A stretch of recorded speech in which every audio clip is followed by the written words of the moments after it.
this conference, we talked to folks who we had great admiration for, and so we are grateful for your confidence in USC and in the Pullias Center, and for your initiative in getting this started. You know, when Herman DeVry founded the DeForest Training School in 1931, he couldn't have imagined what his school would look like 80 years later. At one time, DeVry was the property of Bell and Howell, the company that made the film projectors, and largely they owned it because they didn't have enough engineers to fix their movie projectors. Later, a small group of very, very smart people decided that they were going to buy this college out of the Bell and Howell Educational Group. Dennis Keller and Ron Taylor, who were real innovators in the field, and essentially the Keller Graduate School of Business was probably a couple hundred students, and they bought this very, very large company. DeVry then became one of the very, very first education companies to be traded on the marketplace. And so we can see that DeVry for a very long time has been a leader in higher education. Now if you look at DeVry today, you'll see more than 125,000 students worldwide, and that they go to schools with such important brands as DeVry University, the Chamberlain College of Nursing, Carrington College, which we heard about earlier, Ross University, and the Becker Professional School. So for your CPAs out there, you've probably dealt with DeVry before. It's a truly international firm. It boasts of 27,000 students in Brazil at several different schools. The leader of the DeVry Education Group is our speaker this evening, Daniel Hamburger. He's the third of 4 sons that grew up in suburban Detroit. His father was a doctor, and while none of the sons became doctors, Daniel owns a medical school. He's a graduate of the University of Michigan, and we won't rub it in about Rose Bowls, and we're happy that he's supporting a Pac-12 institution. Both his bachelor's and master's degree is in industrial engineering. Do they have such a degree anymore? They're still doing that. Yeah, in fact, good. Dr. Holbacher over here has got one too. He taught over there. So after college, Daniel went and worked for Anderson, which then became Accenture, the best naming coup in all mistakes. But he implemented systems for the Ford Motor Company, so he kind of dug into the Detroit culture and helped an American firm.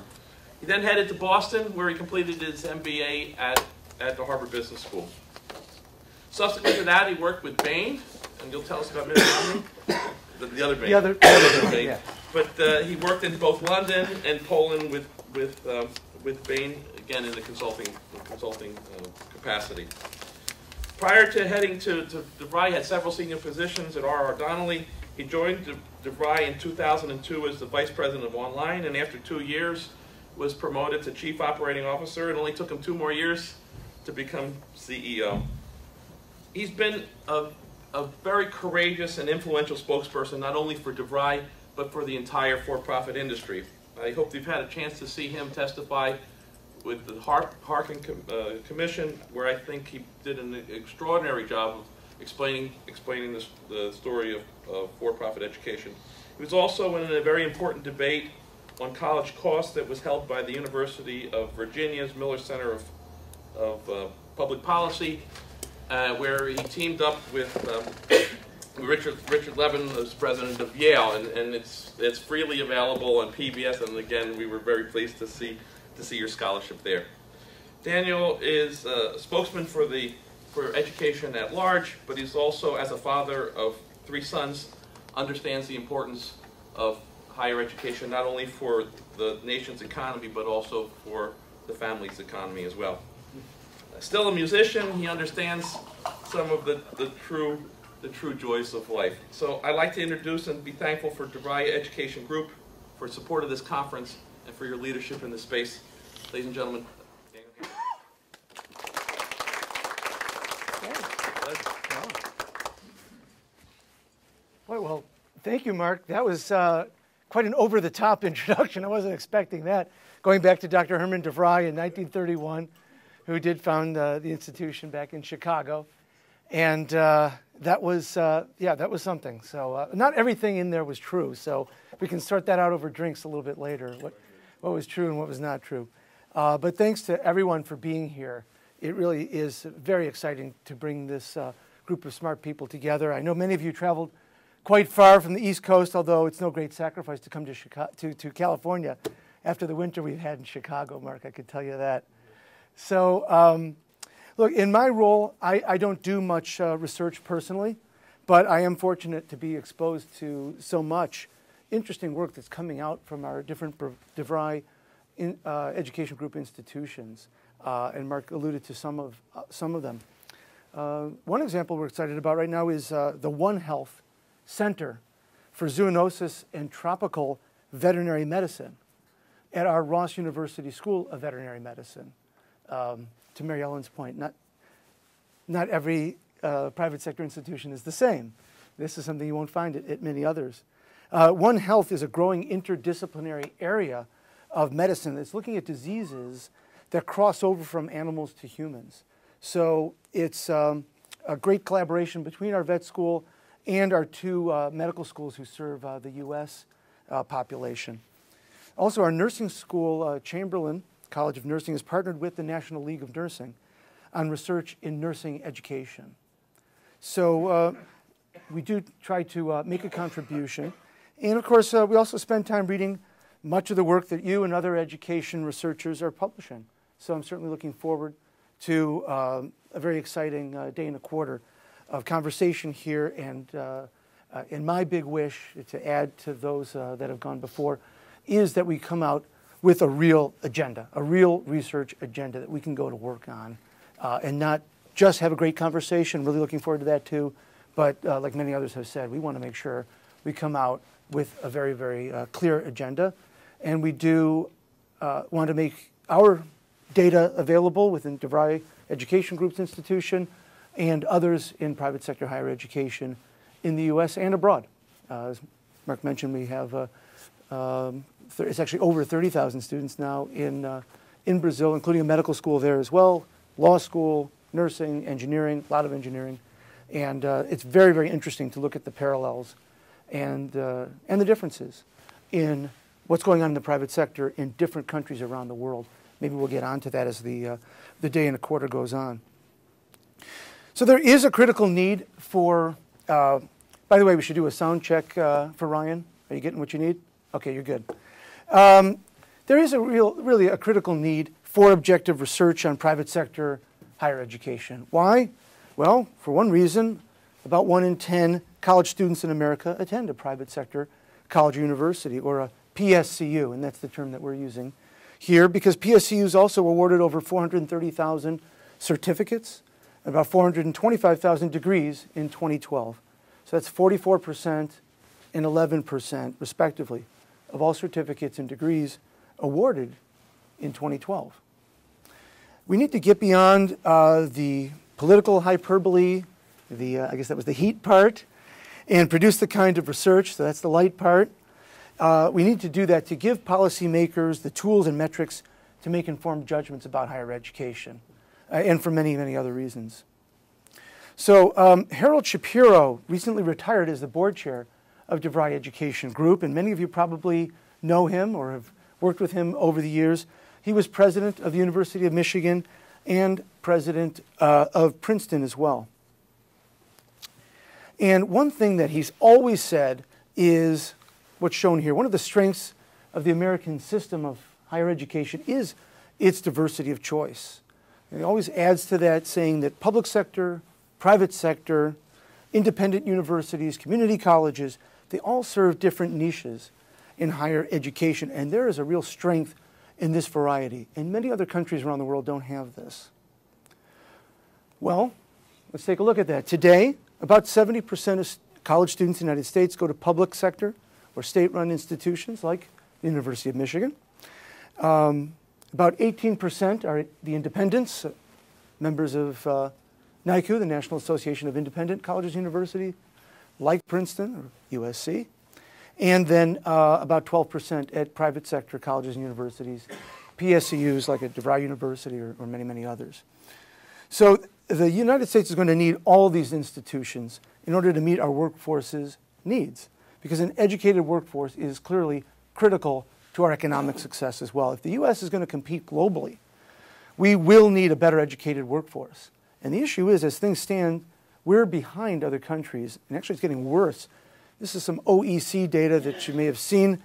About 20 years ago, back in 1990, the U.S. was first in the world. As we see the ball dropping here, today we're ranked 12th out of the 37 OECD countries in college attainment. This is among 25 to 34-year-olds. And education is clearly still, despite many media reports and the hyperbole that's out there, to the contrary, it is still a path to economic sustainability and to future employment. Let's face it, if all you have is a high school diploma, you're going to find it very difficult to get by in the modern economy. The world has shifted since our parents' generation went to high school, because it used to be that with a high school diploma, you could get a good job at good wages working in a factory. The educational model worked pretty well back in the 1950s, but that's no longer the case. According to Georgetown's Center for Education in the Workforce, and many of you know Tony Carnevale's work, I'm sure, back in 1973, and I think this was cited in Laura's paper as well, I remember seeing that, back in 1973, only 28% of U.S. jobs required a college education. Most jobs only required a high school diploma.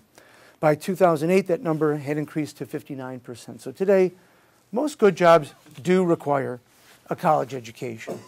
And the vast majority of people who study and research higher education probably agree that some sort of post-secondary credential, high school plus one piece of paper is what I've heard, that's going to be essential. So the purpose of our conference, of course, is to begin developing or continue to develop a research agenda for studying how these PSCUs play a role in higher education. And of course, I'm not here to tell you what that agenda should be. I'm fortunate to have sort of the kickoff spot here, but you're the professional researchers. And of course, that's what we hope to discuss today and tomorrow, is come away with that. But I do have a framework that I use when talking about the sector and DeVry Group's role in it, and I'd like to briefly share that with you.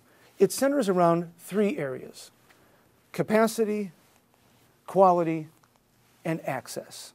So how to achieve the capacity that we need in higher education, how to gauge whether that capacity is of high quality, and then how to provide access to those who are seeking to further their education. Fairly simple framework, probably very similar to many others, and I'll just walk through each one of these three. So capacity. Do we have enough capacity in higher education to meet our workforce needs? And can private sector colleges and universities, these PSCUs, can they support that capacity? How can they play a role? Well, if you look at programs like nursing or computers or medicine, engineering, these are very oversubscribed in many cases in the public sector. It's very difficult to get into a nursing program, for example, despite the clear need and the market demand. And it's not because we don't have enough qualified applicants. We do. Nearly 54,000 qualified nursing applicants were turned away from the United States nursing schools as a whole in 2013, even though we're projecting a shortage of nearly 1 million nurses by the end of this decade. And so why is that? Well, state budgets are clearly one part of the issue. Programs like nursing can be very expensive to create and to maintain. We just saw the news that University of Maine Augusta recently cut its associate degree program in nursing. And while state budgets are coming back, PSCUs can be quicker to market with new programs than the public sector in some cases.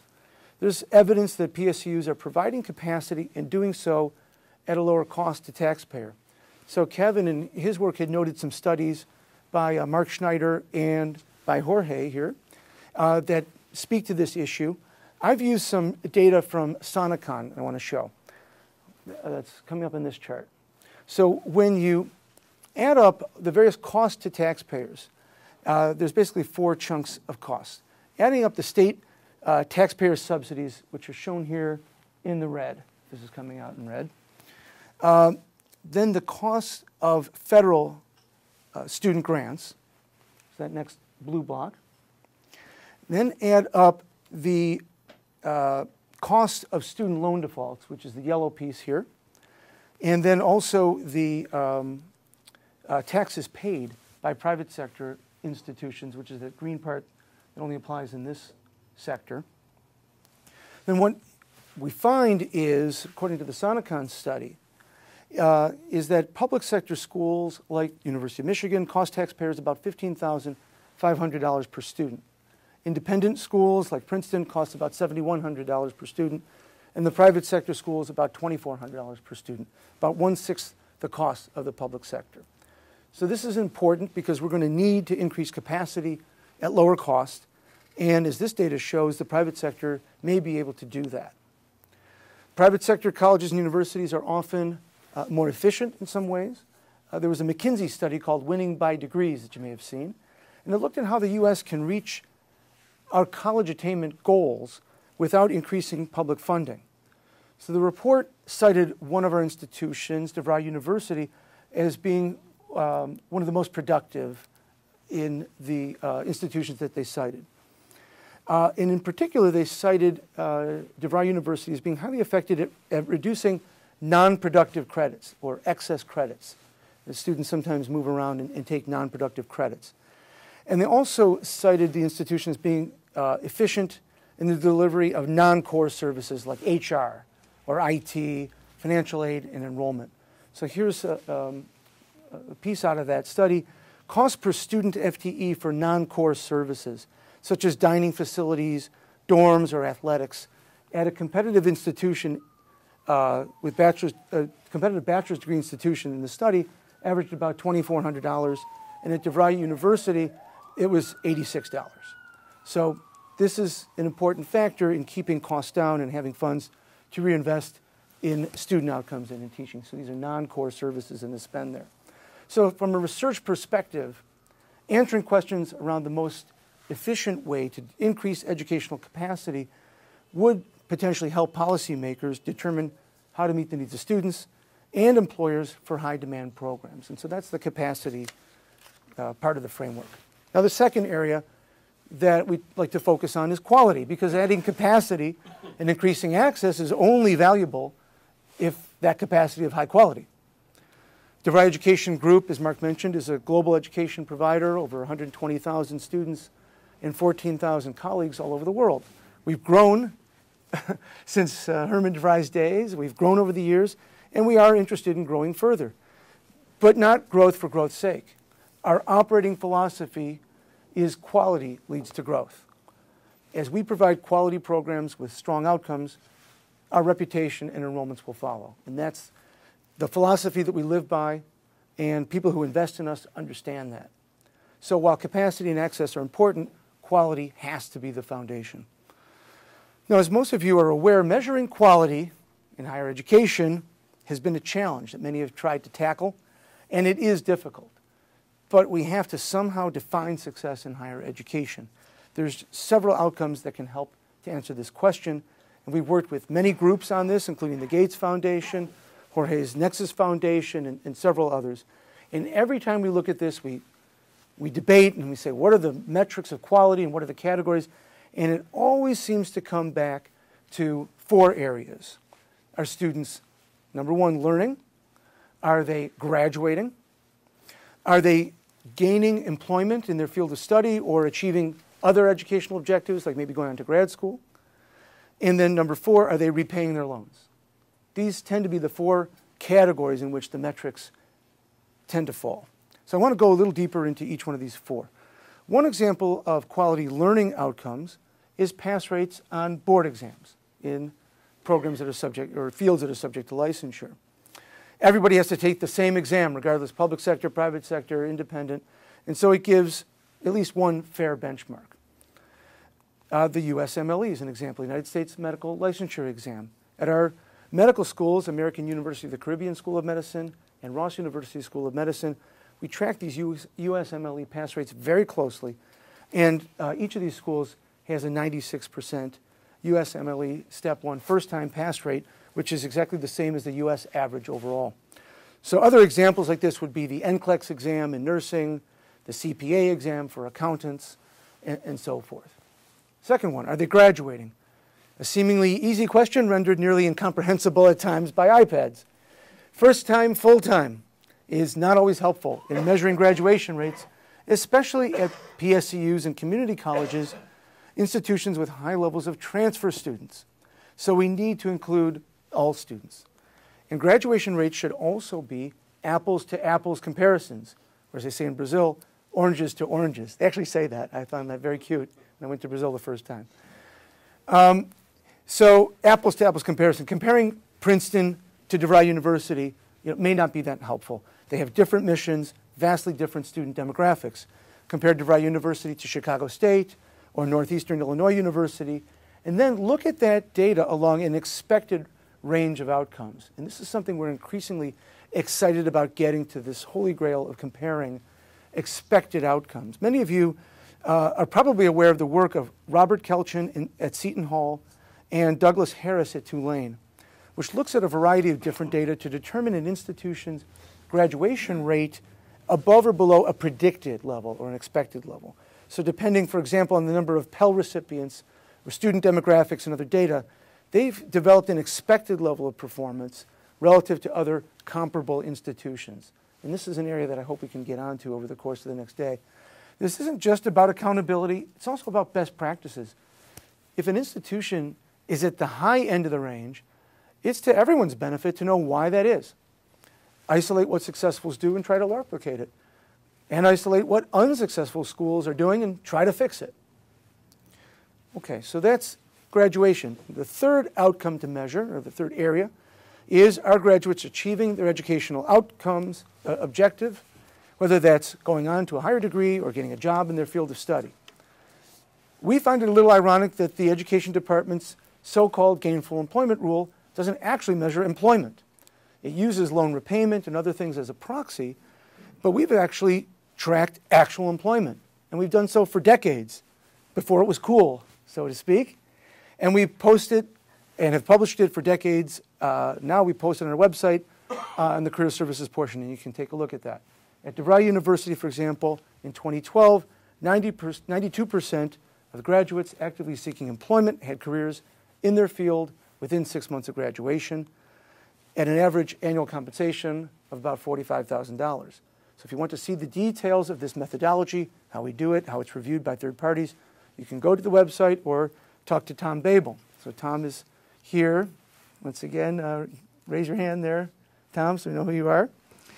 He heads up regulatory affairs and compliance for DeVry Education Group and also coordinates with outside researchers, as he said in his introduction, and finding ways to share our data that can be used for research. Now, another aspect of employment, this third category of outcomes metrics, is return on investment. Somebody talked about ROI earlier, return on investment, especially for career-focused students. We commissioned a very thorough study through the Cicero Group that measured the impact that degrees have on graduates' wages at 3 DeVry Group institutions. So this was at DeVry University, at Chamberlain College of Nursing, and at Carrington College, California. Now, if you're interested in this educational ROI and the economic impact of higher education, you might find the methodology that was used in the study interesting. It used an econometric approach to examine the impact of certificate, associate, or bachelor's degrees on wages during a 7-year period from 2003 to 2010. And the study compared this data to a control group of individuals who had considered pursuing a degree at one of these institutions, but ultimately decided not to pursue the degree. So try to get as close as it could to a real test and control. And that's not something that we've seen in many other studies. And what they found was that graduates of these DeVry Group schools that they studied experienced significant growth in their earnings over the 7-year period. So the graduates at Carrington College, California, I believe these were certificates and associates, saw their wages increase by about 22%. Those who graduated from DeVry University saw wage growth of about 60%, and maybe not surprisingly, the highest was Chamberlain College of Nursing with about a 64% increase. So that lift or that growth we think is something that is interesting to study. And then the fourth and final metric of quality is our students repaying their loans. So loan repayment is very important. Taxpayers, families need to know that they're getting results for their investment in students. We think we need to put cohort default rates, which I think is the subject of your dissertation, the CDRs, into perspective. And need to look objectively at the impact of this PSCUs and the other sectors in higher education. And I think this is an example of putting CDRs in perspective that has some policy implications. There's a set of statistics that I've seen cited in the media that say that private sector colleges educate 12% of all college students in America, and yet have this disproportionate 47% of all student loan defaults. That doesn't really tell the whole story. So it's true that about 12% of all U.S. students are at PSCUs. And they also enroll about 20% of the financial aid recipients, since they have very few wealthy students whose parents just, write a check. And they receive about 23% of federal Pell and student loan dollars, so 20 to 23. And PSCUs represent about 24% of student loan dollars in default. So not as disproportionate as some would present it. But what about that 47% number? Well, that's the percentage of students, not the dollar amount. Again, the actual default dollar amount is 24%. So that means 76% of the dollars in default come from public and independent institutions. So both numbers, the incidence of default and the dollars in default, are important. We should certainly find out the reasons behind that 47% number. But if we're trying to craft effective public policy, we think we need to look at the data in perspective. And so I've covered quality, covered the capacity, and third, we think we need a research agenda around access.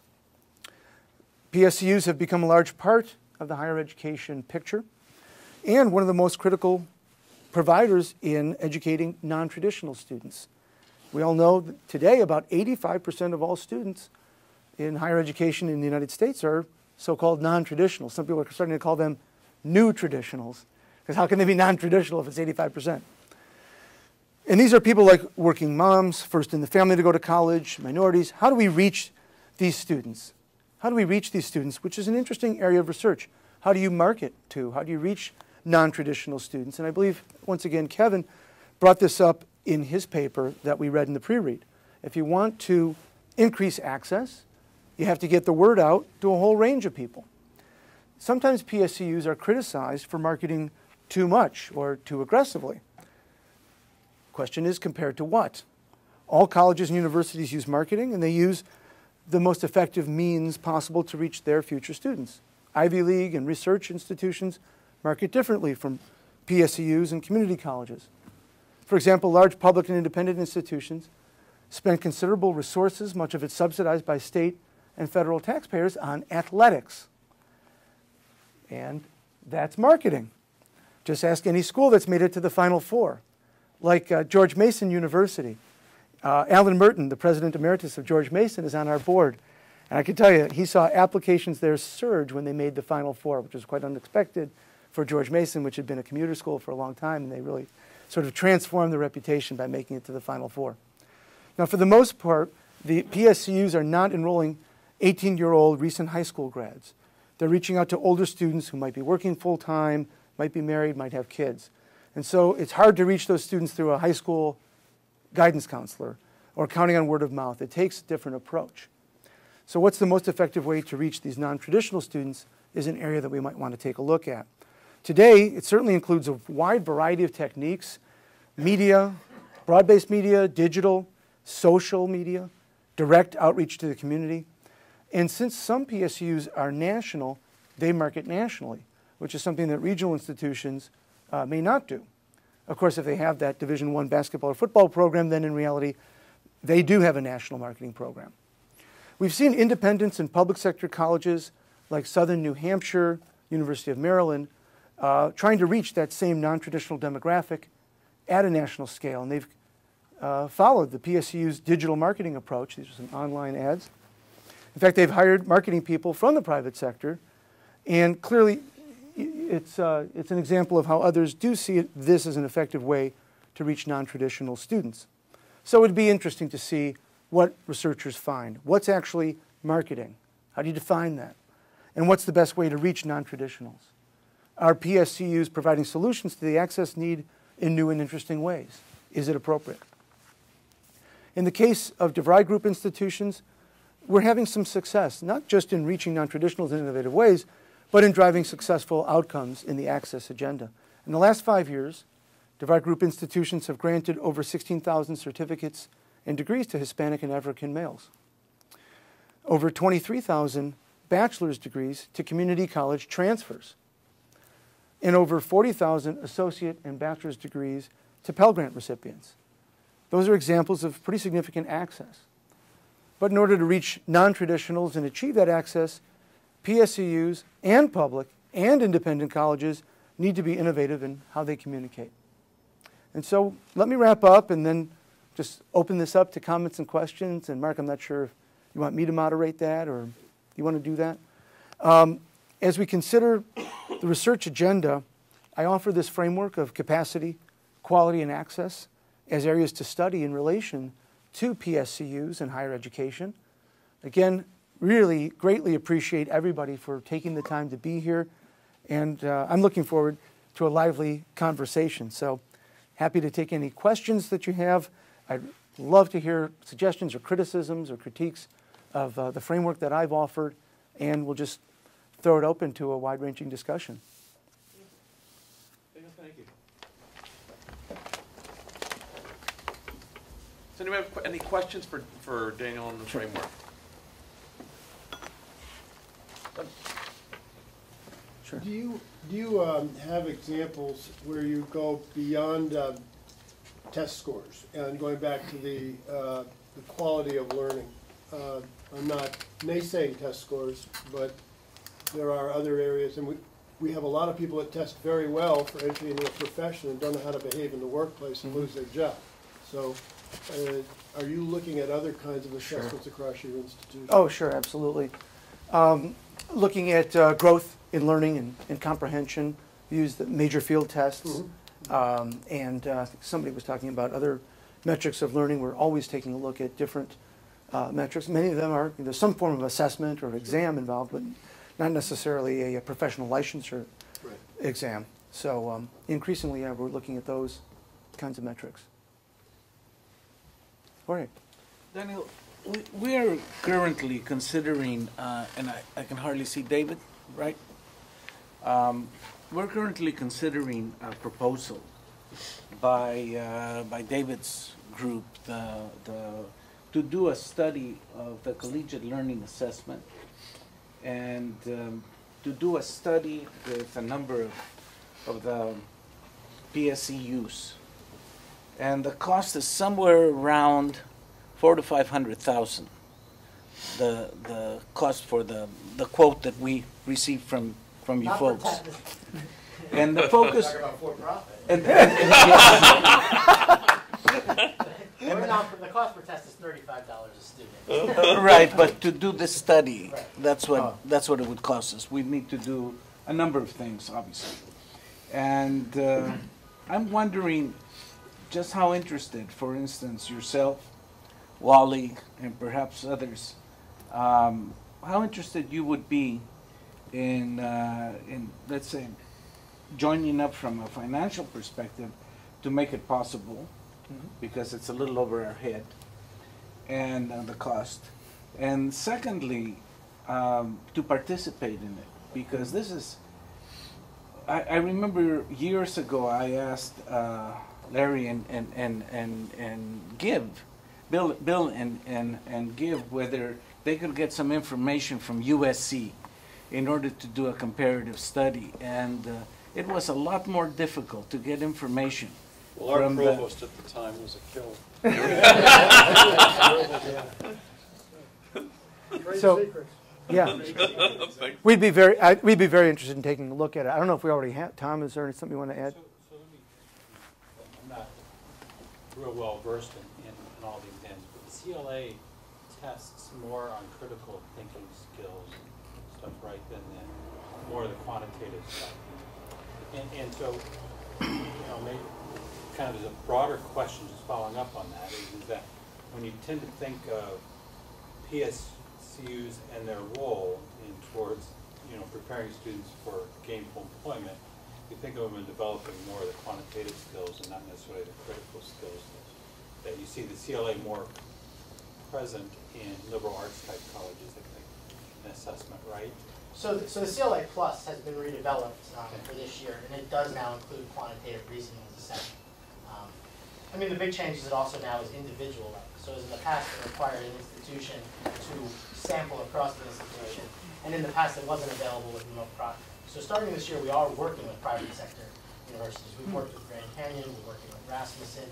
There are schools that are now beginning to take another look at the CLA because it is now available for online schools, and it also is now an individual level measure. So a lot of the ability to answer questions about why some programs or some modalities or some formats may be leading to more growth than others. So it's much more flexible. In terms of what it specifically measures, the goal has always been to focus on those types of undergraduate outcomes that cut across fields and majors and also are aligned with what employers say they're looking for. So problem solving, analytical thinking, those tend to be the #1 ranked skills if you look at the NACE surveys that come out. And so the general view has been used in conjunction with things like major fields tests and licensure exams. You can begin to offer some high quality comparative information about student learning.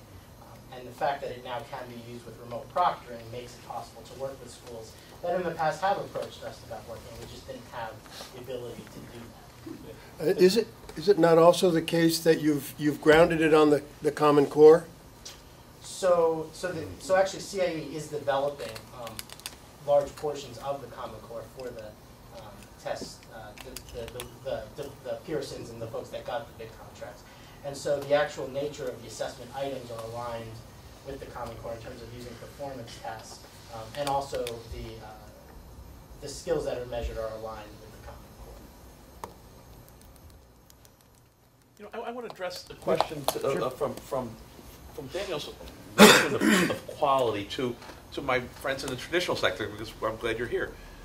It seems to me that in the traditional sector, we have an assumption of quality based on a faculty body. We hire good faculty.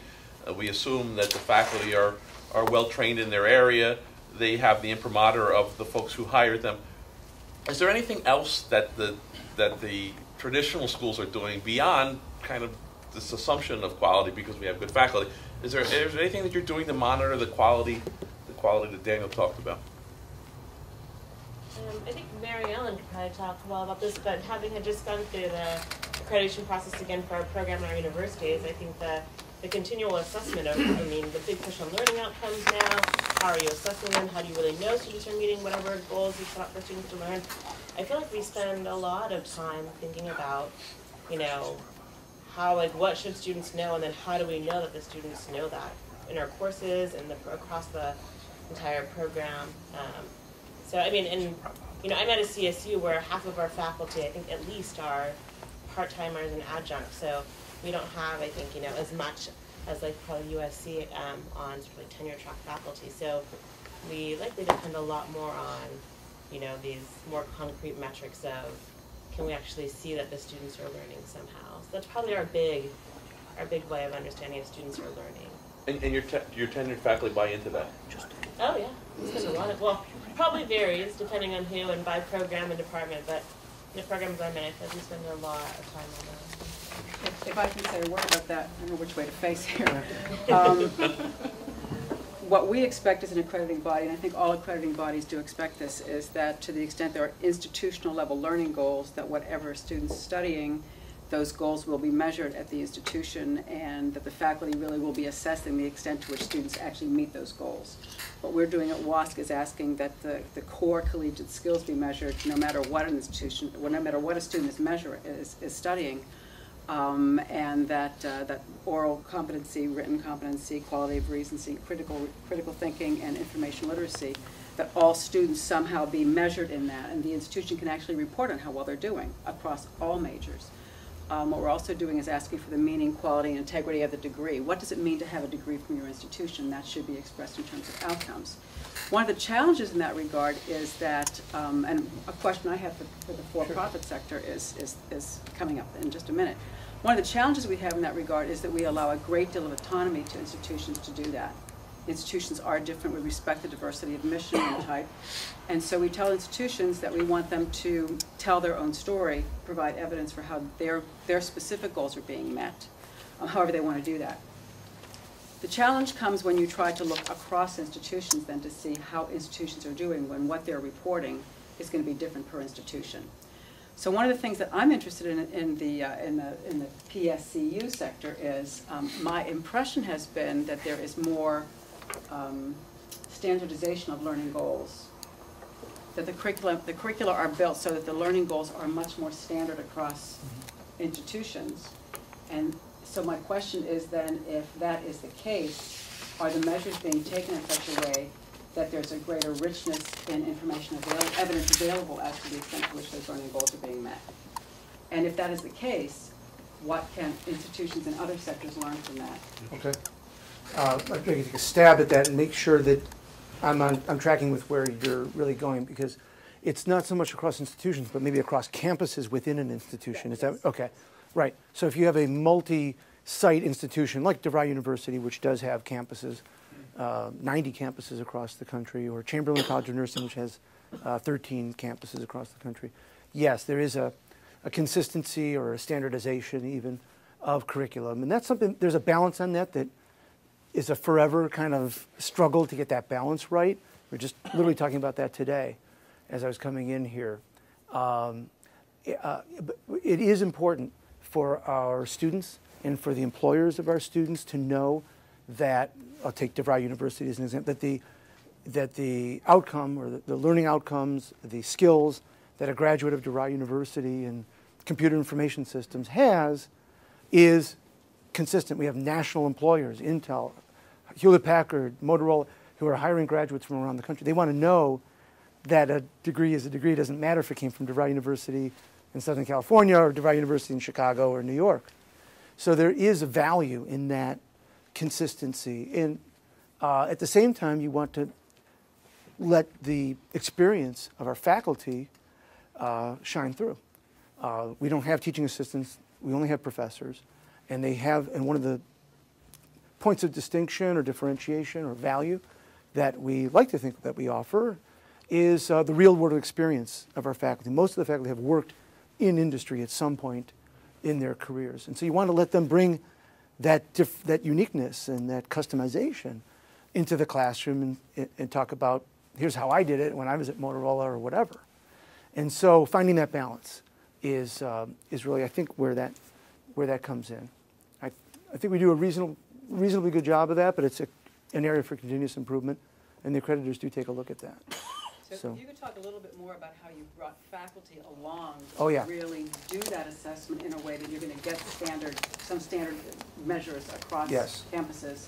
Right. Would be very interesting, because that's very often an area where the faculty want to express their individuality and not be standardized. Exactly, and so it's not 100% perfect, as Sujin was talking about. For the most part, the faculty are bought in, but there's always exceptions. But there's a lot of mechanisms to bring that faculty input in. And so there are forums and councils and committees where faculty are invited to provide their input. We have the notion of a course architect, where faculty who are deemed to have special skills are brought in to be a part of architecting that course. There's a continuous process of sharing feedback on how to improve course design. So all manner of forums for input on that. Yeah. So I think this, that our curriculum is all faculty developed. But where we have 10,000 faculty members, we don't have 10,000 faculty recreating curriculum for every course. And so you have some lead ones, and a lot of our faculty just want to teach. And they don't want to, they're glad to take the work that others do to put that curricula together for those individual courses. Okay, so this one generated a number of, a lot of interest, so why don't we maybe start here? Yeah. I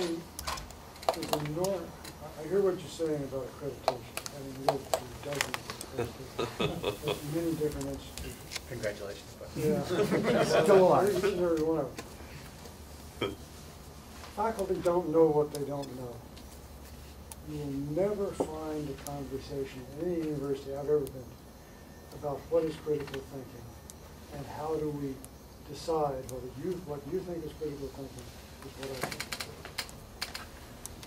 So in fact, we have no measures that they can tell you about whether the students have learned critical thinking. I'm particularly sensitive to this because I'm a physicist. Physics, about 20 years ago, some people came up with some brilliant tests as to whether students were learning concepts or were they learning formulas. They took them around. Fortunately, they were smart people. They went to Harvard first, and they said, of your students, do they understand the underlying concepts? And of course, at Harvard, they said, of course they do. And they said, do these tests test whether they learn the concepts? Of course they do. They gave them to the students, and the students understood 20% of the concepts. Went down the street to MIT and got the same results. You can go to Santa Monica College and you get the same results. 20% of what the professors swear the students learn is all they learn. It took somebody who came up with tests from outside that were actually testing what the faculty believed deep in their hearts they were teaching to discover they weren't. North Carolina State did a lot of work in figuring out how to actually teach. Harvard has now done one, MIT. But you never would have gotten that out of accreditation because the best faculty at Harvard were sure they were doing something that they weren't doing. So your accreditation will never tell you the answer you want to know until there are some tests, whether it's things like CLA, tests of subject matter understanding, that come in from outside and stimulate the faculty. Once the faculty at Harvard, once they saw how badly they were doing, they started saying, what is the neuroscience? How do people learn? How can we do this better? Sure. Sure, and certainly another third party is the employers. They definitely give us feedback. Yeah, it is a test. Good. So, okay. Okay, no, go ahead, Peter. One of the things that I think is possible, there is a much higher level of consistency, at least, if not standardization, to the kinds of curriculum design. We can tell by the end of the second week of the first term, it's not good enough, but within like 7% of all the first-time students, who's going to make it and who isn't going to make it. And we do that by participation patterns and all, we collect more and more data. We can also look at curriculum. We haven't figured out how to do this and share it externally. I think we did share it with HLC, but we can look at different sections of the same course, whether it's campus or blended or all online. It's all the same stuff. And when there's an anomaly within a section or among sections in time, we can figure out if it's a faculty training problem, if it's a student effort problem, or whether it's a flaw in the curriculum. So there's simply, to go to the previous point, and the reason we can do that is because that's the way the place was built. If we walked into any college faculty senate and suggested that consistency was going to be the minimum acceptable and being able to look at standard outcomes was the goal, I'm not sure of how many of those rooms you would get out of alive. Well, we're not saying that they should be consistent across all institutions or across all departments either, but that within a department, and this is really a challenge with the faculty, to say these things, it's not just a general education lowest level, you've had English composition, but for a physics major, for example, how within that program, so that near the time of graduation, have you really developed, say, critical thinking? One of the issues with things like critical thinking, global citizenship, all these very big goals that we have is, they sound wonderful. What I always say is, what does it look like when it's walking around? How do you operationally define that? So what does that break down into as far as actual measurable goals? So that's where the accreditors now are saying it's not enough to say all of our students have critical thinking. What does that actually mean in your field? What kinds of thinking? I was in philosophy, so what kind of argument? to really make that concrete, that's much more measurable. And having the faculty understand that that's what we're looking for, and that they are the only ones that can actually define that, that is a big challenge for accreditors right now. But I think it's important that we do it because people keep looking to us to say, you are the quality assurance agencies. If students can't do this, you're the ones that are giving the stamp of approval. You've got to really make sure that they're doing it. So CSU Academic Center, I went and talked to them, and there was like an epiphany about one faculty member saying, I thought this was just a bureaucratic exercise, and then I realized actually this was something that we really wanted to know. Are we really successful in getting this across to the students? So there's better communication that's necessary, but there's also some need for providing tools and really working with faculty to help them define this in their terms and yet make it valuable for the outside. Yes, Vicki. Daniel, I really appreciated you laying out this framework of access and quality and looking at your third capacity.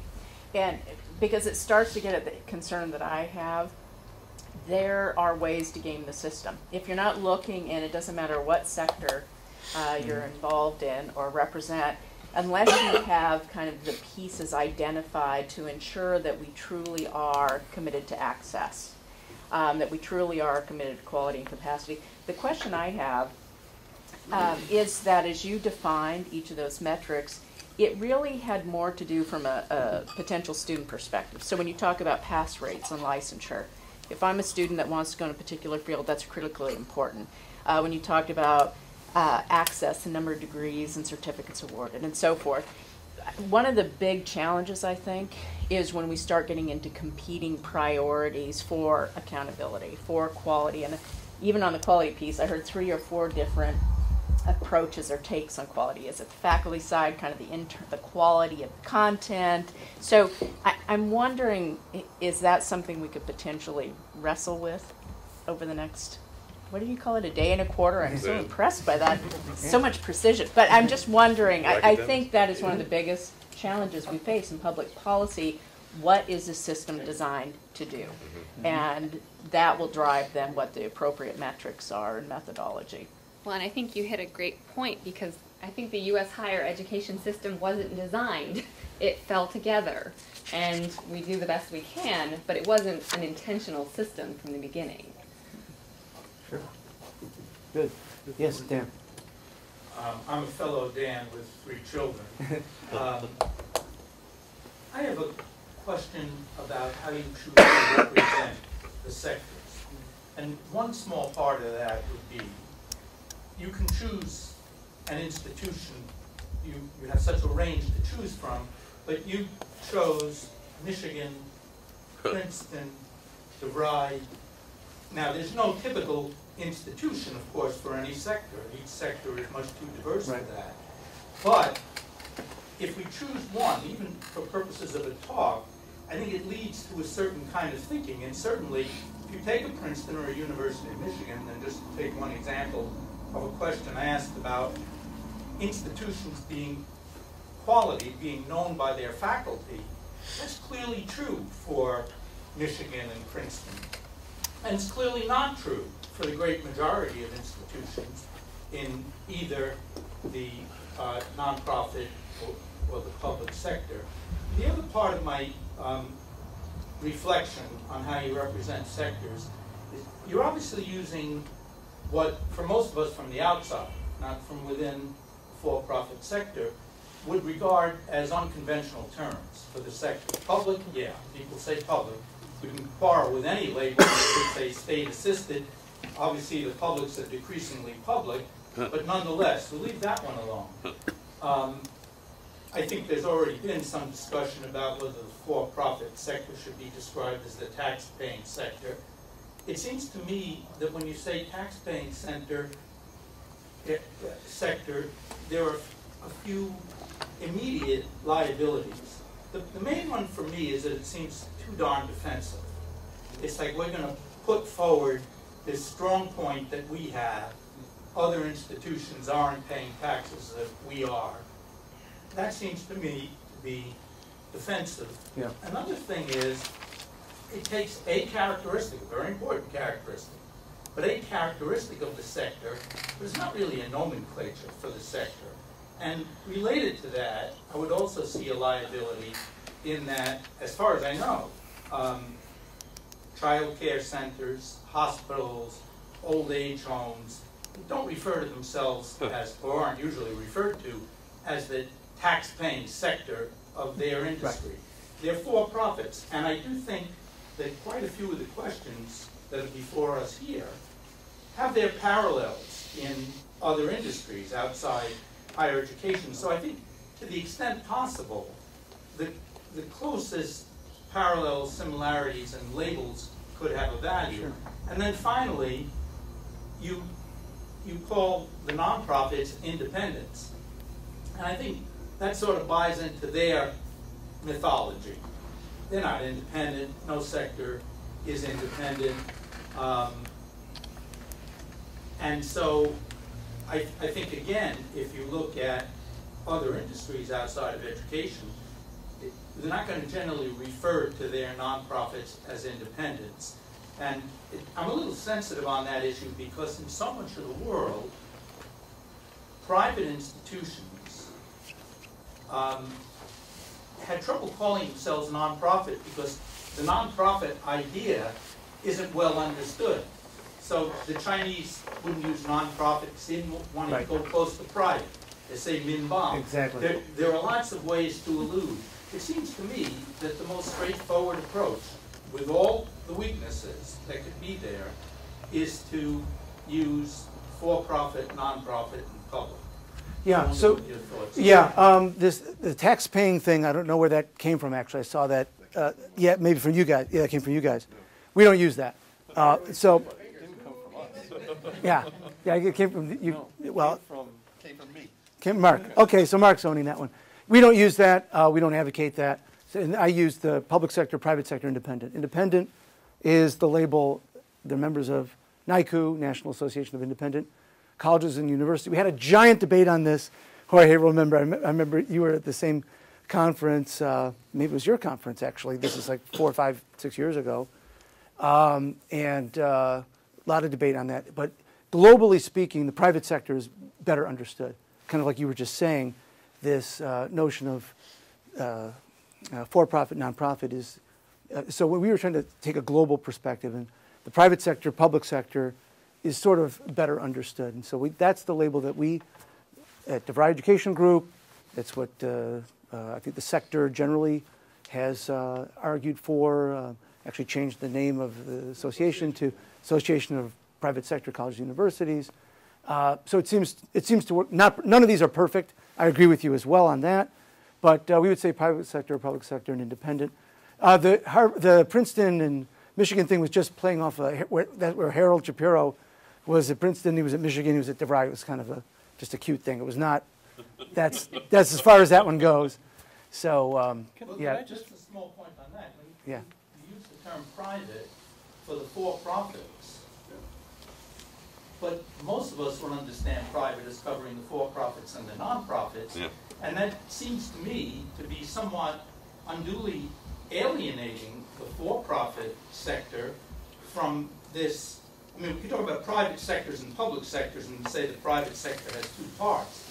But if you use the term private only on the for-profit, that's sort of emphasizing a characteristic which I don't think is necessarily favorably perceived.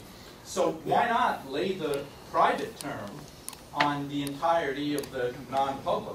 Well, I take your point, and either way you go, it doesn't quite fit. We sort of need some new words here, perhaps. It's interesting that after all these years, but we don't have a word to explain it. It really is. Interesting question. We just went with, I mean, the independent. So what's wrong with proprietary or for-profit? Proprietary works for me. The for-profit gets a little bit, sort of has its own agenda.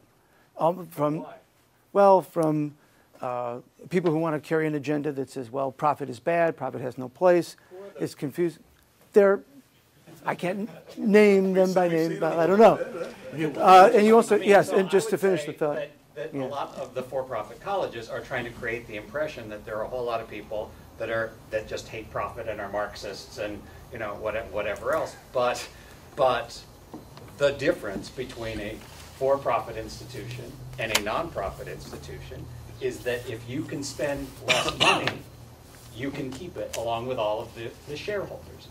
that's, it's true, a nonprofit can have more revenue than it spends, but it has to spend the money on its educational purpose, not on, it doesn't have that same incentive that comes from being, the way I described it in my paper was what the researchers say, it's you've rejected the non-distribution constraint that the nonprofits accept. They say we won't put ourselves in a situation where the people in charge can make decisions that are, we think the students will still learn these things that are on the test. They might not get the sort of deeper stuff that's hard to measure. If we cut these budgets, or if we don't have tenured faculty, whatever these decisions are, and I just have to asterisk and say, I'm not saying it's all wonderful and perfect that nonprofits are public institutions, but the nonprofit and the public institutions have that difference about them. And the label that is commonly applied to that is a for-profit institution and a nonprofit institution.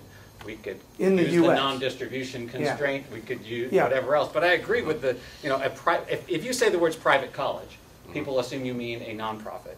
If you say private sector, most people wouldn't know what you mean unless you're involved in this topics, in which case it's the absolutes. Well, Bob, I take your point, and I hear where that's coming from. There are messy issues, like was pointed out, I think, in your comments about some of the profit-making master's degree programs that are going on. But see, so there have always been, I have my time tomorrow, so that's a waste of money. But the reality is the people who are doing that, who are on the board ultimately, aren't looking at it as, how does this, how can I make more money as a shareholder? They have some other agenda that hopefully relates to learning, probably often doesn't. Do you consider that? That is what the difference is between the sectors. Well, and there's issues. Let me add a little heat here. I'm sorry. Do you consider that to be a balanced comparison that was as favorable to the for-profit sector as it was the nonprofit? Or was the whole thing your whole riff? I'm responding to the. No. You're saying, let's face it. There's a difference, and the word is for-profit, and these guys over here will cut costs to make money, and these guys over here have a clever thing called transfer cross-subsidization. Penn State football. That's why I put the asterisk in there. Well, the asterisk is invisible to the common participant. I think this is put as a morality play. It has been presented as a morality play, and you just did it again. Peter, there are different incentives. I said there are different incentives. I said they can, and I'm not the only person that has said it. In my paper, I've got CEOs that acknowledge we can do this. We can cut quality and pat our pockets. We try not to. That's kind of and we hope that we won't. But it is a reasonable explanation for the differences that we see in the sectors. So, Bob, I want to see I have more time tomorrow. But and I'm not, I don't really care what label other people want to. Bill was trying to get it here, and then let's go to Mark. So, Bill and then Mark.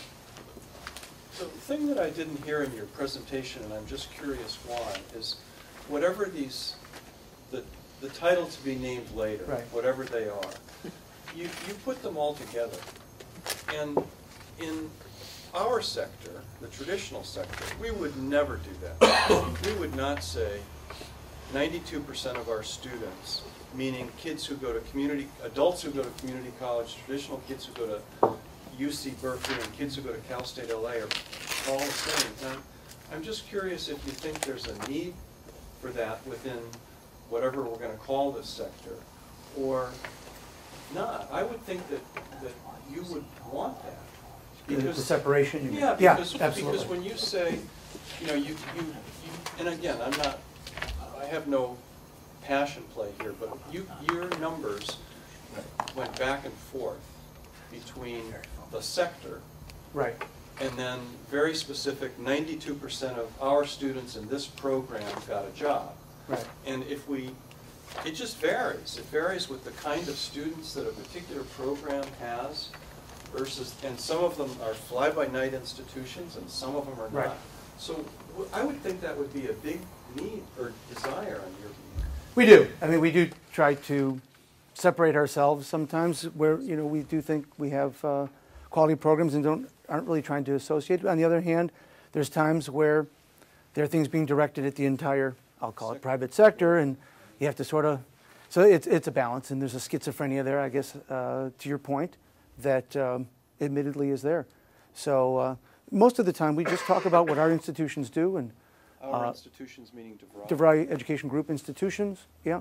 We run about a dozen different institutions globally here, and we spend our time talking about that, but we thought in this context, yeah, where they were studying the sector as a whole, there was some need to do that. So how about ladies first and then back to you? Okay. So one thing that I didn't hear, and I just spent a lot of time thinking while you were talking about, was how do you add value to your students? So in community colleges these days, we're spending a lot of time thinking about the under preparation of students. Oh, yeah. And low-income adults returning, sort of the loss of basic skills and the need for remediation.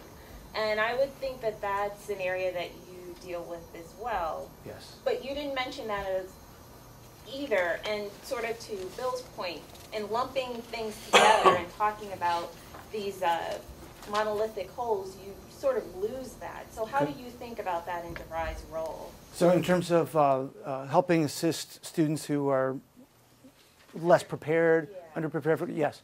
So I'll give an example at DeVry University, which is our largest institution. It's not open enrollment, by the way. That's another misconception many people have. They think that all private sector colleges and universities, or whichever label we're going to use, are all open enrollment. Some people think they're all online, by the way. We got all these campuses. So a lot of misperceptions. But anyway, it's not open enrollment. So there are admissions exams, there's or SAT, ACT, carry-in credits, many ways to apply. But we do get a number of students who don't meet the admissions requirements because they are underprepared. We don't just turn them away. We actually offer them free remedial courses, typically in English and math, and offer them a bridge or a pathway to get up to college level preparation in those subjects. And if they achieve that, then they can move on. And that's offered at no charge. So that's something that we do. That's all cost and no revenue, I guess, whatever that is, profit, nonprofit, you can call it what you want, but that's something that we do. Another thing that we do is work with school districts to something called the DeVry University Advantage Academy, for example, that was developed with Secretary Duncan back when he was running Chicago Public Schools, that offers juniors and seniors in high school an opportunity to earn a high school diploma and a college degree at the same time at no cost to the student.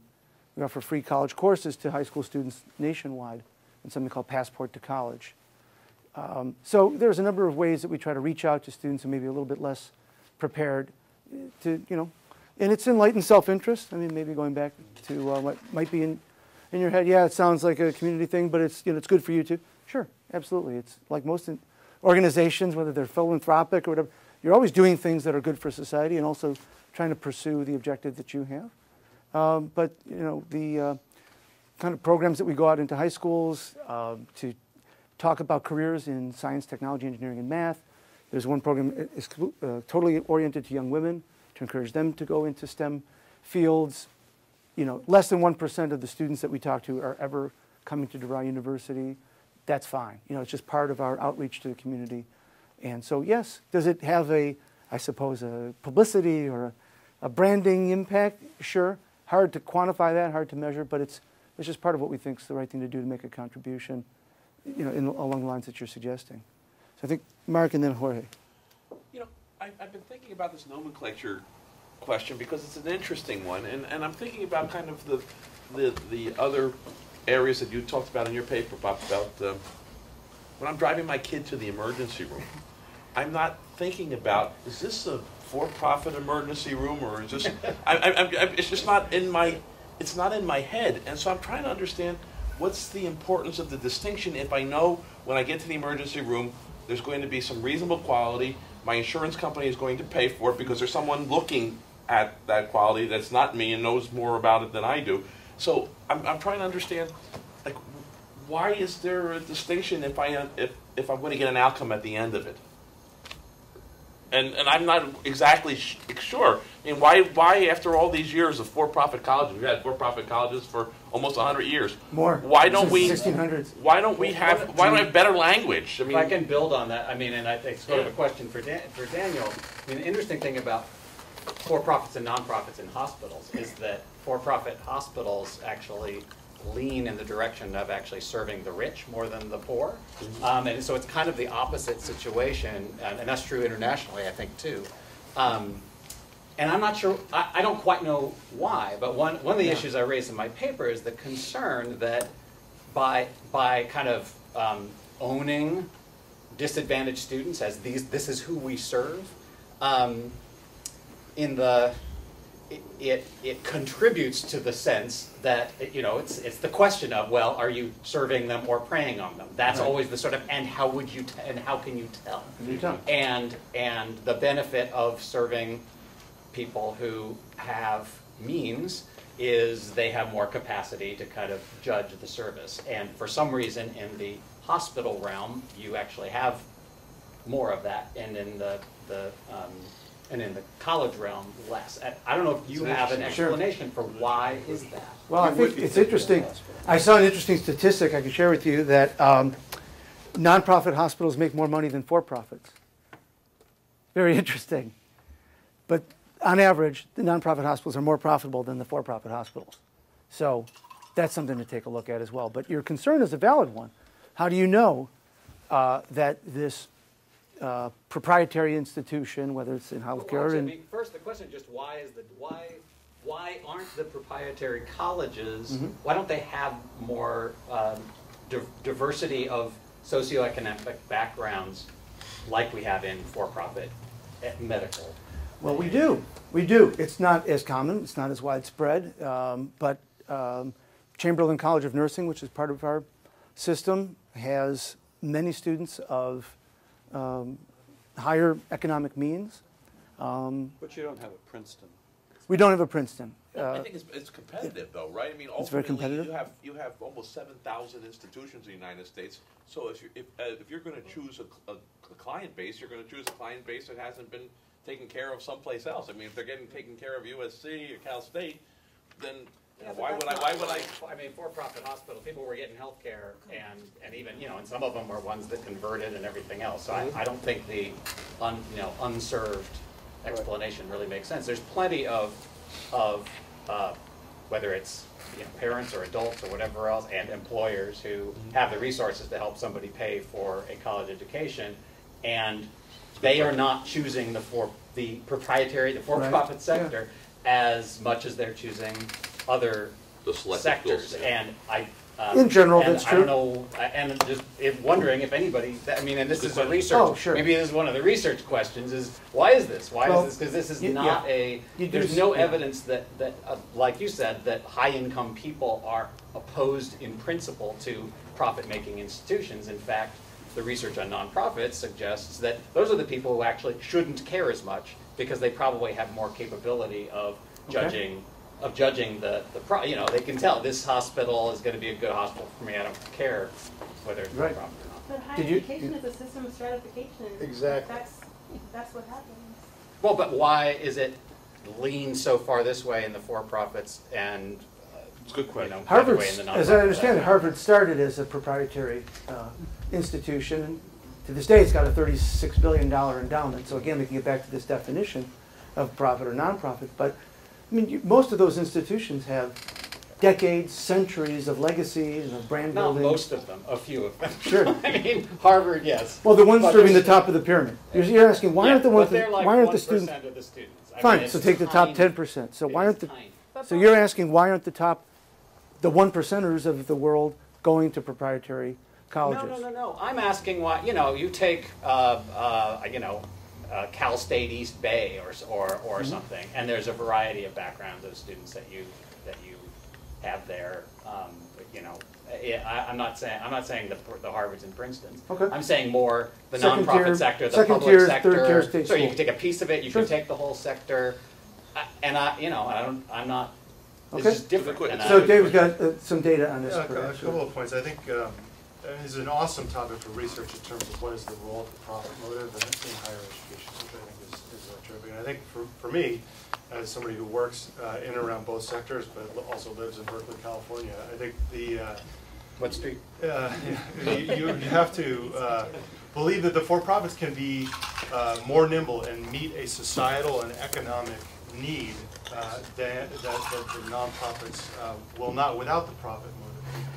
And you saw that in online and in meeting non-traditional learners. The for-profits were first to meet that need and that demand that our economy and society needed.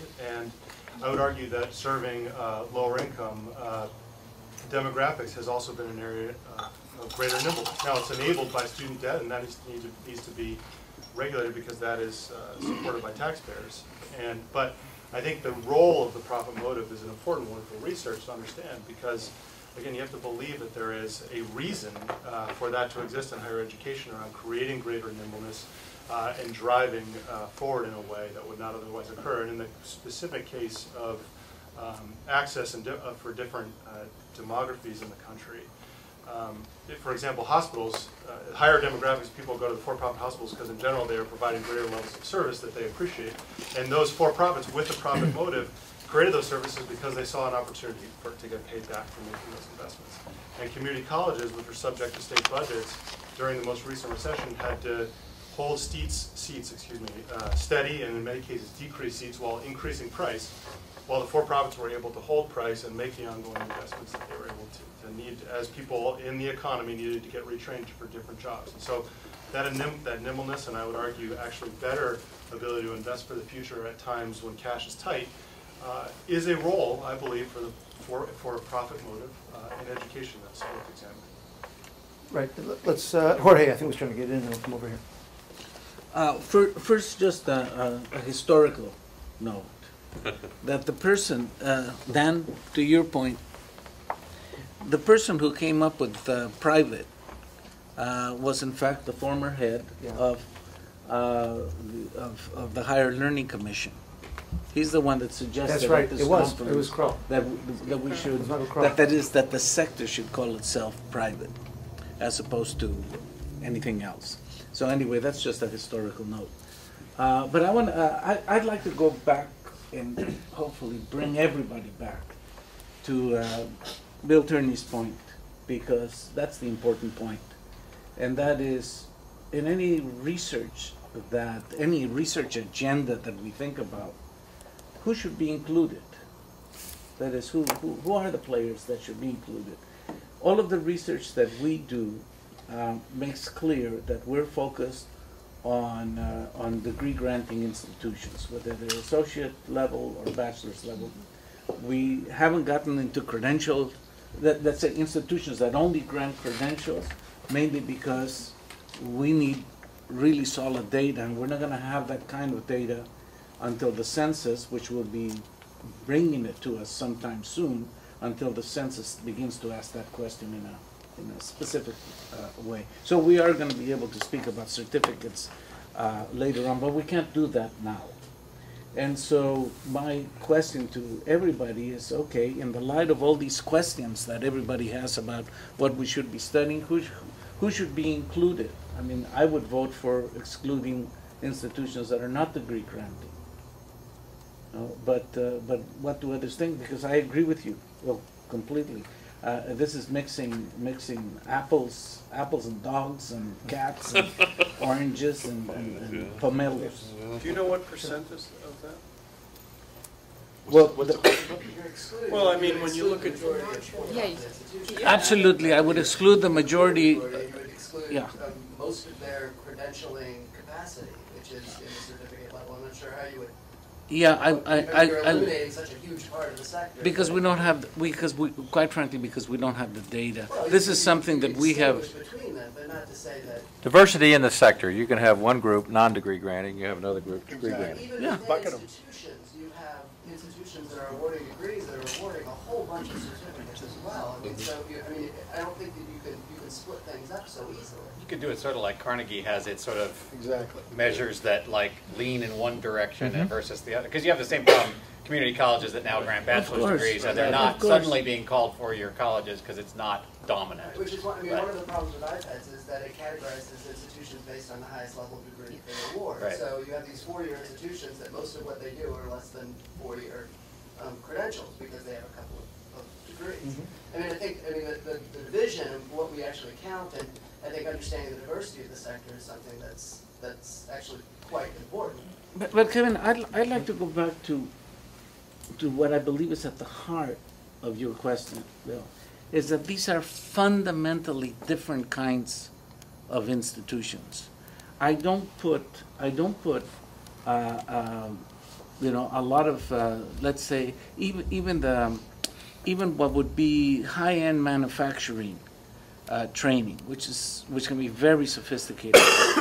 I don't put that into the same place as institutions that are degree granting, mainly because you can't do the research unless you can actually get the data, and you can't do the research unless you define the parameters of it.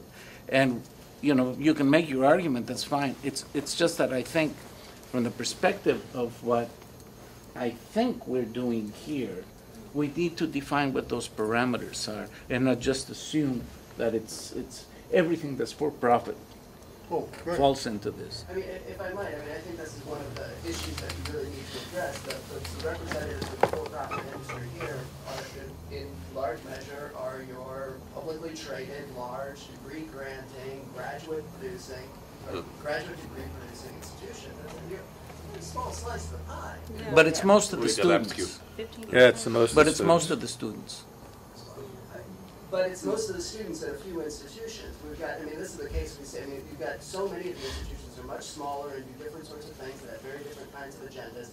They're not responding to the same sort of Wall Street pressures and those sorts of things that were going on in other institutions. They might not have the same sort of resources or capacities and those sorts of things as this particular sector. I mean, one of the issues, I think your presentation was very good, but a defense of DeVry is not the same thing as a defense of the for-profit sector. I mean, DeVry has some very unique characteristics, and I'll just take one of the examples that you put forward, nursing. Most of the for-profit sector is not doing nursing, even though, as you pointed out, it's a huge demand. DeVry is, and a couple of other places are, but for the most part, the for-profit sector is not meeting that demand, even though it's a very evident demand. My question would be, why not? If they are demand-meeting institutions, why are they not stepping up and meeting some of these very high demand areas? I hear your question, but I believe the data is about 11% of all new nurses are coming from private sector colleges. From a few of them. DeVry is one of the main producers of them. Right. Grand Canyon is the second Sure, producer of them. exactly. I think between those two institutions, they're probably producing 50% of the nurses. Oh, no, Kaplan's in it, ITT's in it, several. Yeah, Phoenix. Yeah. No, you could go on. It's not. I mean, it's about 11%. It's about 11% of new nurses. So. That's very good, right? Yeah. That's not answering the larger question. Sure. If they're demand-meeting institutions, what are the specific demands that they are meeting, and are those the kinds of demands that we want? By the way, nursing's very tough to get into. I mean, yeah, it's very. I mean, the state boards, the programmatic accreditor. I mean, it's a hard barrier to entry to get into. That's partly why I think we have a shortage. And partly why the private sector's not been able to maybe make as big of an impact as you might have expected. And even so, it's like I said, it's about 11%, which is about the percentage overall in the private sector. So that's the level you're at with nursing. That's a good question for the research. Yeah. Are keeping for-profit schools from expanding in this space or other. Right. I mean, the alternative explanation is it's not for most institutions, it's not a very profitable degree to offer. It's expensive. There's a high barrier to entry. There's all sorts of things that doesn't make it an attractive it is expensive. market to try to enter despite that. Sure. And I think we had Steve, and then we'll come back. I think just getting back to one of the earlier points about, I think, Bob, you were raising the question if the private sector, whatever we're calling it, is so great, why don't we see this sort of greater breadth of diversity, if you will, for lack of a better phrase. I think there is, again, when we think about the employer perspectives, I think there's still a challenge with some employers of, oh, you went to this school, or that's an online school, that's not a real education. And again, David, I think you were using this sort of nimbleness and perhaps an allusion to the golden Katz-Deming, I don't know if I got the author order correct there, the Nimble Critter paper. But again, when you look at their analysis of, I believe it was the BPS data from the 2009 6-year follow-up, again, you saw, again, students in the private sector having, I think, if I'm recalling it correctly, higher unemployment rates or lower levels of employment and lower wages. I think when you looked at the wages, though, conditional unemployment, they were basically on par. They were statistically equal, if I'm recalling the analysis correctly. So what's an explanation there? Well, potentially is, look, people pay market rates, but perhaps employers have, relatively speaking, a preference to hire students from traditional institutions than PSUs. But once the students get there, they see perhaps little to no differences, perhaps. So I think, what the employment market, and I think that was raised, I can't remember who, is, sort of, we think about education and sort of granting a degree, whatever the outcome is, but what is the sort of labor market saying about this from a wage perspective? And again, looking at another paper, and Kevin, you and I think, exchanged an email in advance, as I was reading your paper in advance of the conference. I think it was the two researchers out of Boston University. They had their first paper released through the NDER, said, oh, it doesn't pay to go to a PSCU, and da-da-da, and I exchanged some emails with Kevin Lang, who was lead author there, and I said, I think you've made some faulty assumptions, da-da-da, and they rewrote the paper, and all of a sudden, the results have sort of turned, maybe not 180 degrees, but I would say 135 degrees, 165 degrees. So, I think, understanding really the labor market outcomes here are exceptionally important, and what are we training for? And the last point I'll make is, in working with Tom, as we look at sort of some of the benchmarking of apples to apples, oranges to oranges, Daniel, against peer institutions, I was, Tom had shared a data file with me that, came from the iPads, and as I looked sort of for the peer institutions of DeVry along percent Pell, percent first-time full-time, and percent age 25 to 64, non-traditional, new traditional, I guess. Who's within plus or minus 10% of us on those three measures? What's in this sort of center of that sort of Venn diagram, the three-circle Venn diagram? I was shocked. It was all of 20 schools. So again, I think that illustrates the real heterogeneity, and then again, I think somebody earlier said, and Dan, I don't know if it was in your presentation, somebody echoed it, that we do have, this sort of vast diversity in higher education in the United States, which is, again, I think a strength of it, and again, I was sort of, again, looking at that analysis that it did for Tom, is I think I was shocked to see that we had so few peers at DeVry as measured along those three dimensions. Are those the three only dimensions to measure? Certainly not, but I was sort of fascinated by that. So go back to Bill's question, which started this whole thing. As much as I am leery of agreeing with Bob on anything, the fact of the matter is that we do have. We used to be friends. I don't know what happened. We do have Carnegie classifications, and there ought to be. Jorge's appropriately hung up on what we do with the classifications, and who we count in and who we count out, and who he wants to do research on. Those are fair questions.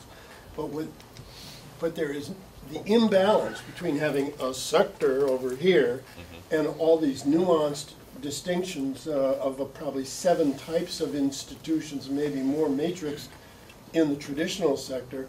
There's simply no way to get to an apples to apples if we don't start thinking whether it's your 3 areas or whether it's risk. I would add risk factors.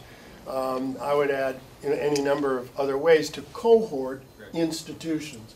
And I think that's a critical question that if we don't solve it, we ought to list it as one of the things that's got to happen. Well, and it's interesting because the value of the outcome, or that $100 I'm spending in the classroom, may be more valuable if I wasn't as prepared to begin with, to get to your point, right? The folks at Harvard are graduating with very good outcomes because the kids who went there were very smart and would have done well no matter where they went, as opposed to someone who starts out without perhaps the skills that folks that you're talking about. What's the value that they get from where they start to where they finish? Yeah. I don't know how you measure that. That would be an interesting one because we're kind of measuring, at least in your measures, it's kind of a point in time. Where are they where are they when they finish, not considering where they, The growth. It's where the they lift. were when they You're started. talking about that lift or that growth, Mark.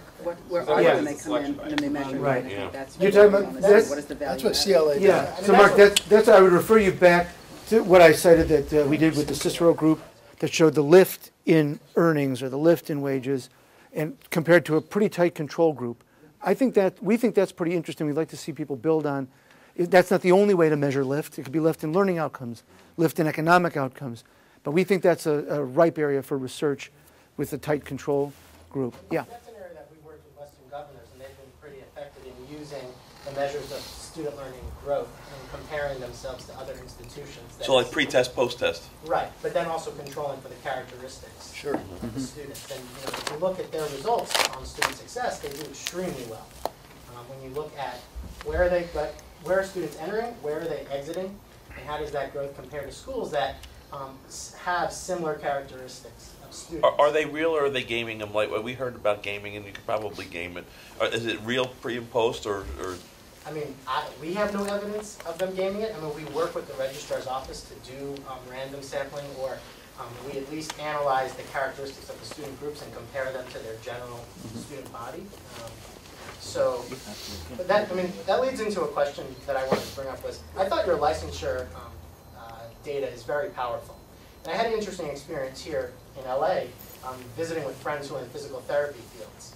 And I was with them and their friends, and half of my friends graduated from Duke's physical therapy program, top program.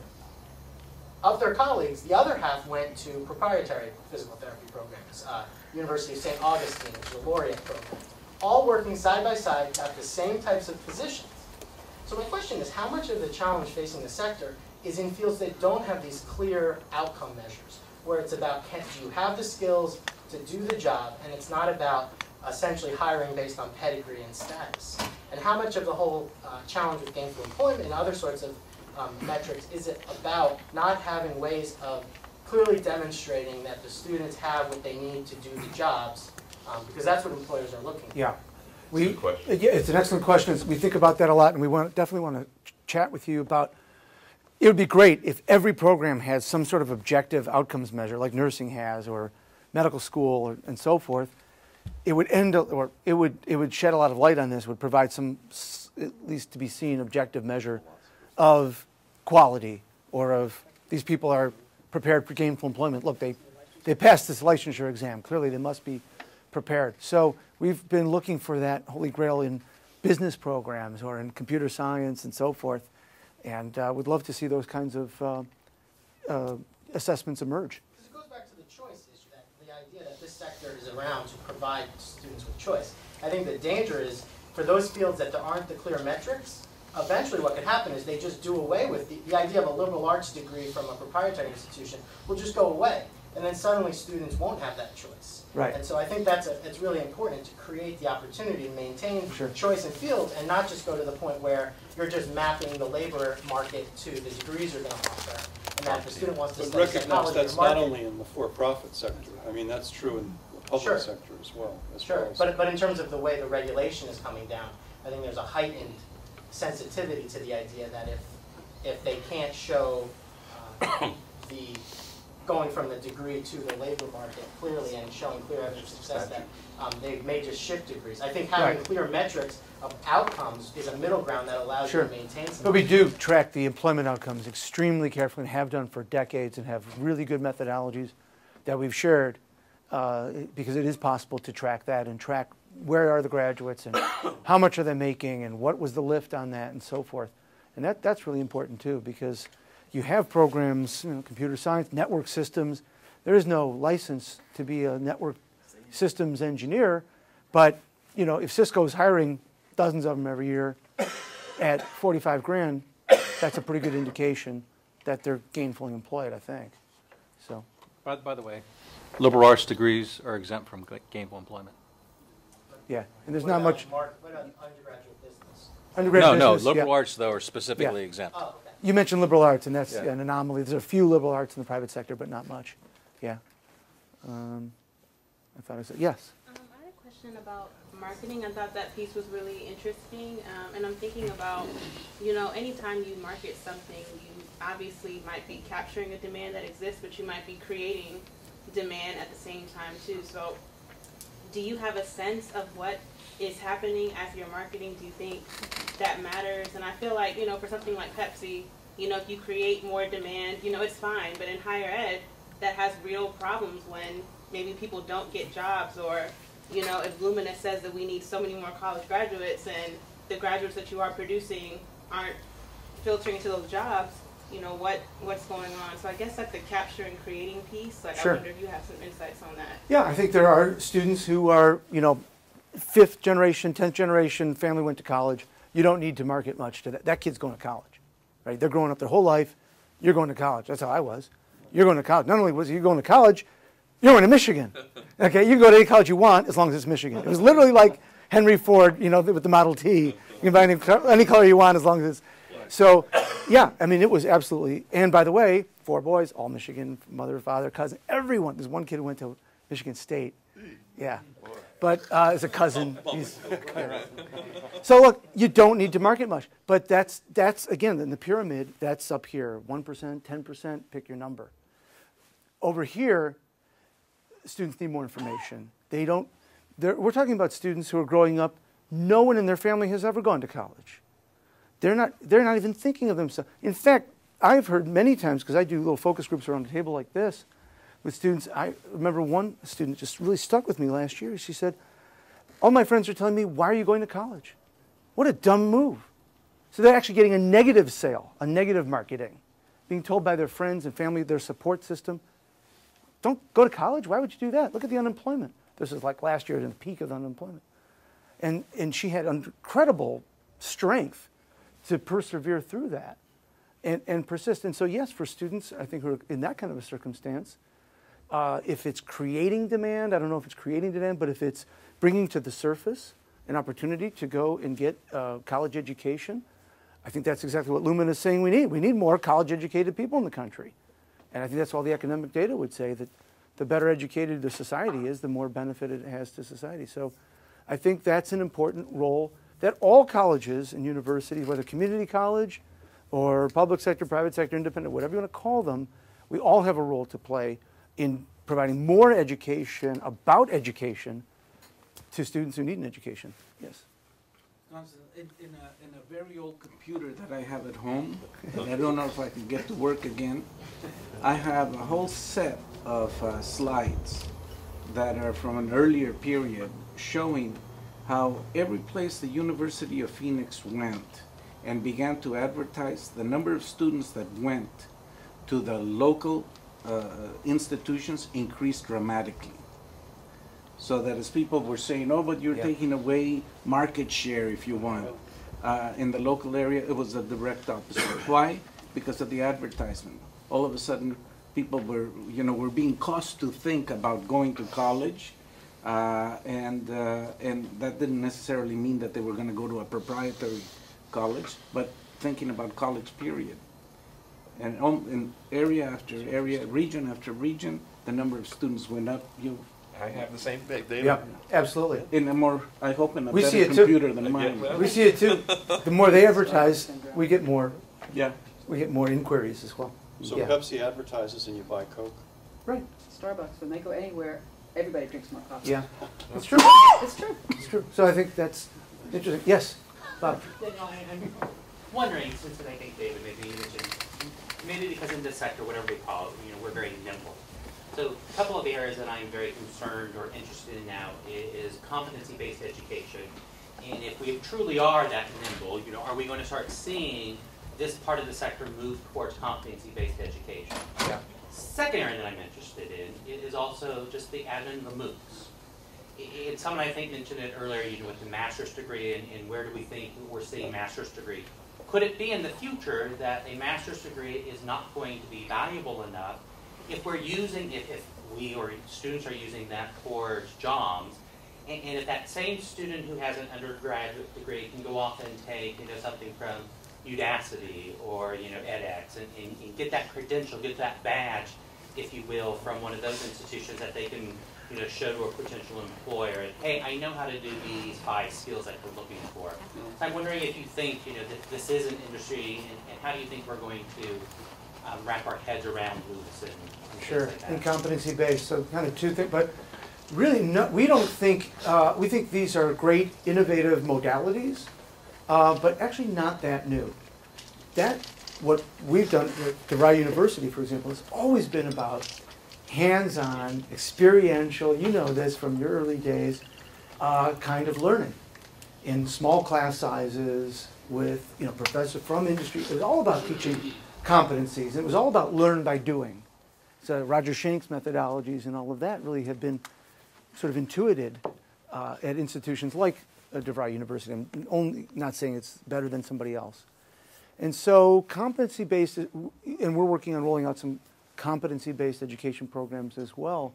But as we do it, we're finding, gosh, this feels very familiar. This doesn't really feel that new. It's a new modality.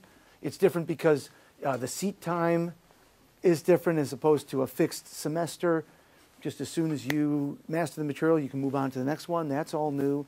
So yeah, that part's it. But the fundamental sort of way of teaching, the pedagogy of driving towards competent, demonstrable student learning outcomes or competencies, that isn't that new. In terms of MOOCs, I think we're finding out that maybe this idea that we could just teach the world for free isn't as easy as we thought it was. I think Udacity just announced that the free part is going away and you have to pay $150 now to get a certificate. They're sort of starting to figure out that you sort of get what you pay for. To the extent that I think where a lot of the confusion has come in is people thinking of education as content. And if education is content, then maybe it will go the way of books, movies, iTunes, whatever, because content goes towards free. But education, I think we all know, is not content. It's content, but it's much more than content. It's about actually teaching people things. There's a service component. So there's content plus a service or a process, and that can't be delivered for free, particularly to those who really need the services. The ironic piece is the people going to the free things are people who are incredibly motivated, incredibly academically prepared, and it turns out most of them are at the master's degree level and so forth. And the other people really don't need it for free. They can afford to pay. The people who sort of need all the support services and tutoring and hands-on learning and a lot more support and hand-holding, well, they're not doing very well or completing many of these MOOCs. So I think what we're going to see is MOOC becomes sort of a promotional mechanism for colleges and universities. Hey, free trial. Here, take a look at my free course, and maybe you'll be interested in coming to my institution later. And, or maybe just sort of a bit of community outreach or something like that. But in terms of actually delivering the kind of credential that I think we're talking about at the bachelor's degree, associate bachelor's, master's degree level, you sort of get what you pay for. That's our perspective. And we'll see. I guess, if John Doerr and Mark Andreessen, all these guys are putting in millions and millions of venture capital money and they're smarter than we are, maybe we're missing something. So we'll see. Why don't we have one last question or comment, and then we can go drink. I wish we stopped. Coke or Pepsi? Neither Coke nor Pepsi. Wally had something. Daniel, I was going to just, this isn't a question as much as getting you to bounce this off.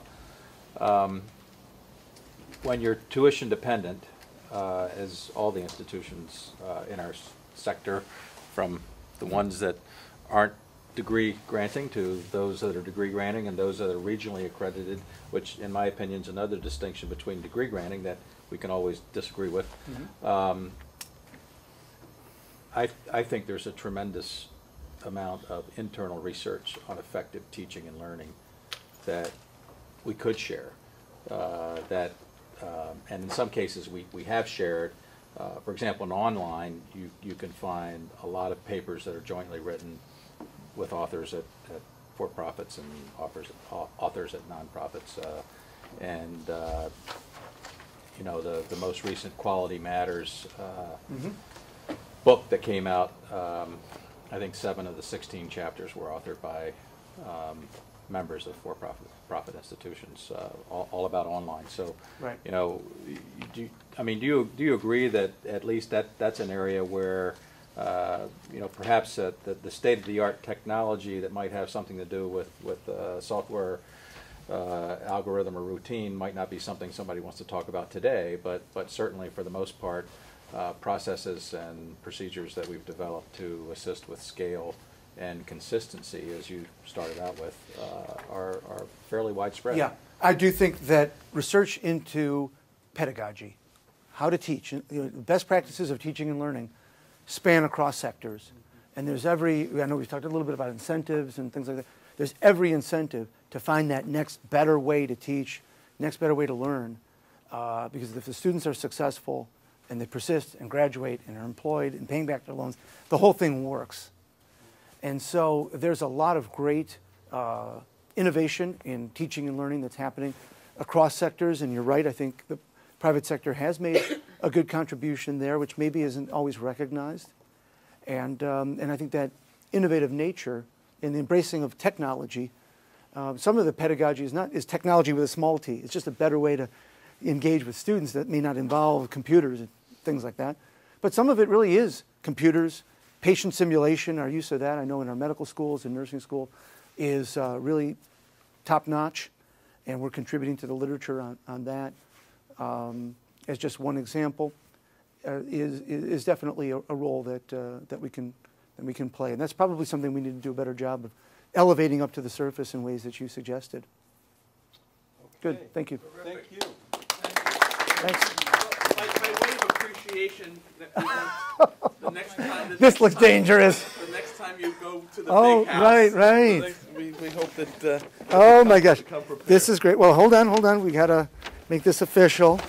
Boy, this better not go on YouTube or whatever, because my family from Michigan will never forgive me for all those Rose Bowl losses. But here's the fight on. Is that what they say? Fight on, Trojans. You have a great fight song. I will give you that. You'll hear it 20 times a day. Here, let me shake your hand there.